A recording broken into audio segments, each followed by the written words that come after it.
कैसे हैं आप सभी लोग? कैसा चल रहा है आप लोगों का क्वारंटाइन? मेरा नाम नितिन यादव और मैं चलाता हूं ALM एकेडमी, जिसका फुल फॉर्म है ऑल्टरनेटिव लर्निंग मेथड्स, जहां पर हम लोग उन्हीं टॉपिक्स को जो आपकी किताबों में दिए जाते हैं कोशिश करते हैं उनको कुछ डिफरेंट तरीके से पढ़ाने की और आपके दिमाग में बैठाने की, समझाने की। तो दोस्तों, आज मैं आप लोगों के लिए पहला ऑनलाइन लेक्चर फॉर्मली आप लोगों के लिए रिकॉर्ड कर रहा हूं। दो मेरा सेटअप उतना फॉर्मल नहीं है, जैसा कि आप देख सकते हैं मैं अपने घर के लॉन में खड़ा हूं इस टाइम। मैं आउटडोर वीडियो शूट कर रहा हूं। मैं घर से बाहर ज़्यादा नहीं गया हूं। मैंने लक्ष्मण रेखा नहीं लांगी है। मैं मानता हूं इस बात को कि ये सिचुएशन थोड़ी गंभीर है और घर पे रहना, उसको फॉलो कर लीजिएगा, राइट? चलिए, तो अब शुरू करते हैं मैक्रो इकोनॉमिक्स का सफर। आई बिलीव आप सब लोगों को इतना तो पता ही होगा कि हमारे पास 12th क्लास में दो बुक्स हैं।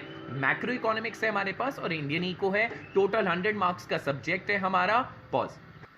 तो हमारी टोटल बुक हो गई 100 मार्क्स की। जैसा कि मैंने बोला 20 मार्क्स का आपका प्रैक्टिकल रहेगा और 80 मार्क्स में 40 मार्क्स की मैक्रो होगी और 40 मार्क्स की आपकी इंडियन इको होगी। मैं अपने क्लासेस, जो ऑनलाइन क्लासेस हैं, ये मैक्रो से शुरू करना चाहूंगा। तो आइए पहला टॉपिक शुरू करेंगे। हम लोग आज नेशनल इनकम करने जा रहे हैं। Before that, do you guys know that there are broadly 5 units in macroeconomics. पहली यूनिट का नाम है नेशनल इनकम, सेकेंड यूनिट का नाम है determination of income and employment, third unit का नाम है money and banking, fourth unit हो गई आपकी गवर्नमेंट बजट और फिफ्थ यूनिट हो गई आपकी बैलेंस ऑफ पेमेंट्स। अलग अलग बुक्स में इनको बाइफिकेट, ट्राइफिकेट करके अलग अलग चैप्टर्स में भी तोड़ा जाता है, बट अगर आप ब्रॉडली देखें तो how many units are there? 5 units are there, जिसमें कि नेशनल इनकम का मार्केट में बहुत हवा रहता है गाइज। ऐसा कुछ भी नहीं है। आप लोग करिए मेरे साथ ये टॉपिक्स और देखिएगा, बताइएगा मुझे कितना बड़ा हुआ आप लोगों को लगा। बट हाँ दोस्तों, अगर आपकी सेल्फ प्रैक्टिस नहीं है तो हर चीज इस दुनिया में हुआ है, राइट? तो आप लोग को प्रैक्टिस करनी पड़ेगी, मुझसे टच में रहना पड़ेगा। जब भी हम लोग ऑफलाइन क्लासेस शुरू करेंगे आप आइएगा, एंड देन मोर और लेस ये सारे टॉपिक्स में जल्दी से एक बार रिकैप भी करूंगा। आप प्लीज वीडियोस भी देखिए, ऑफलाइन में भी इन टॉपिक्स को करिए और जितना हो सकता है बेनिफिट उठाइए। तो आइए लेकर चलता हूं मैं आप लोगों को आज नेशनल इनकम की ओर। So guys, here we go. हमारा पहला चैप्टर तैयार है, national income and related aggregates.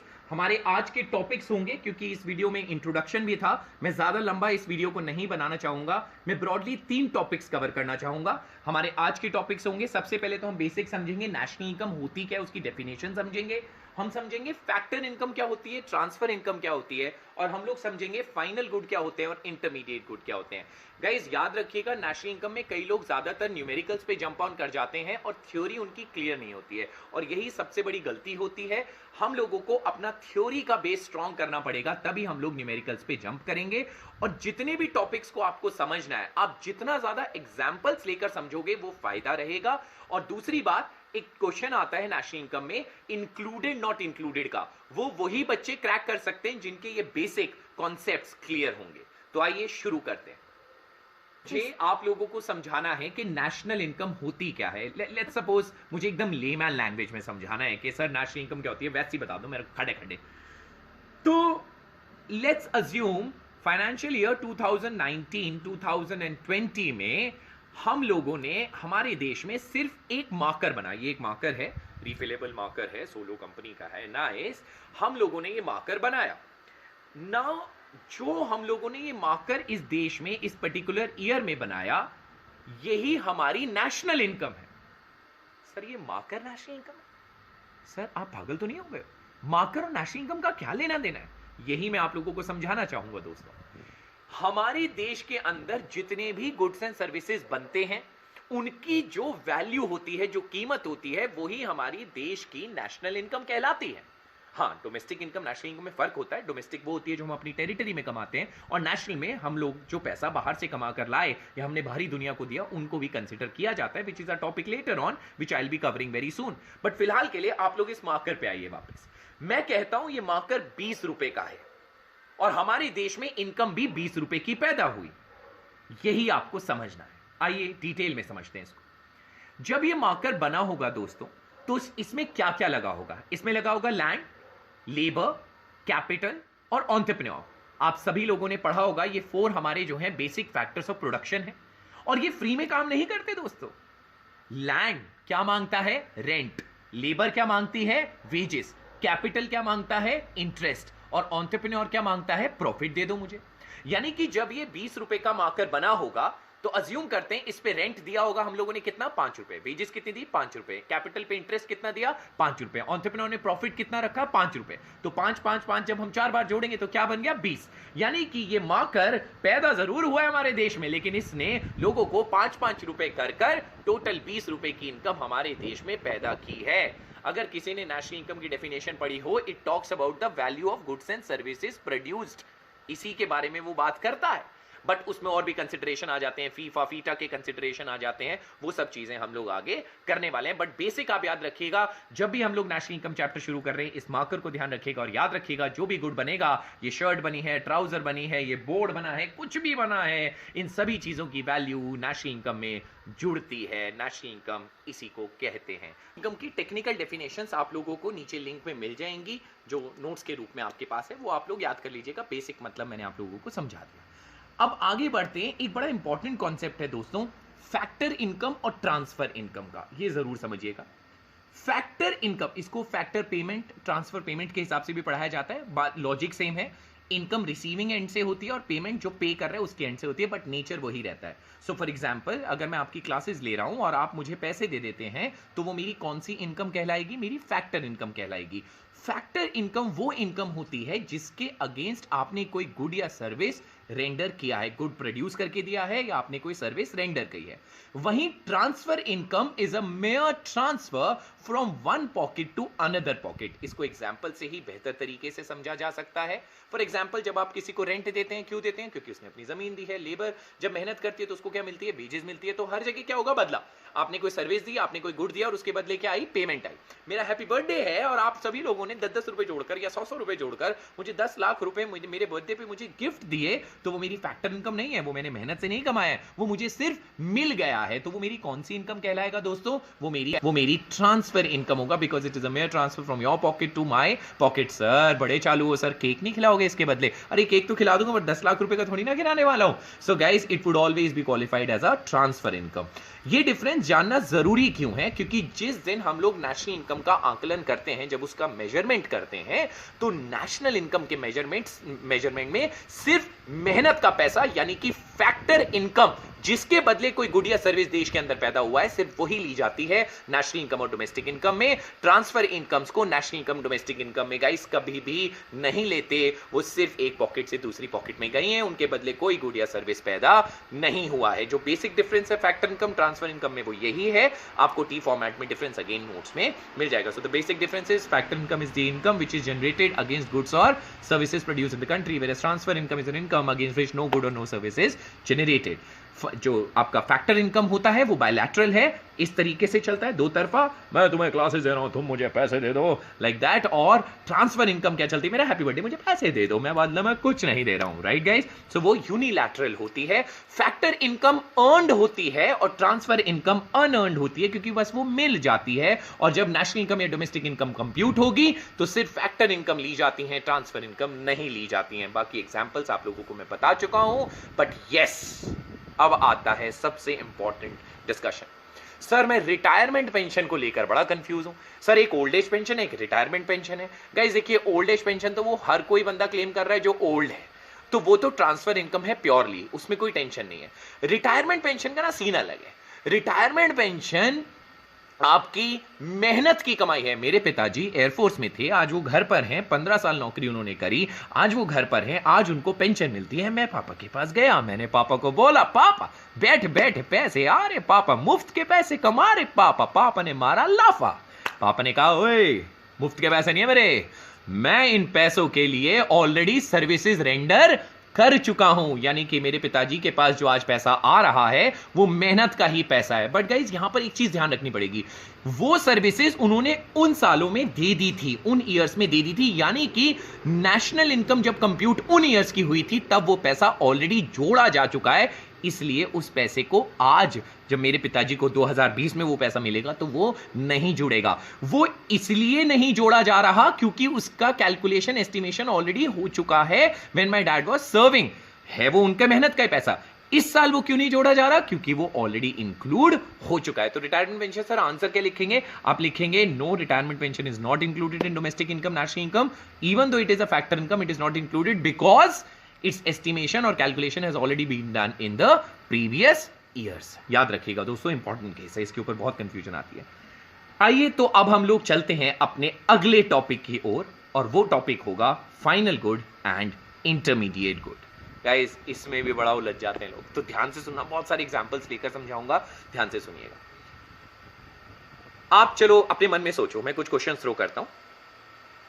Maruti का शोरूम है और उसके अंदर स्विफ्ट डिजायर गाड़ी जो है तैयार खड़ी है।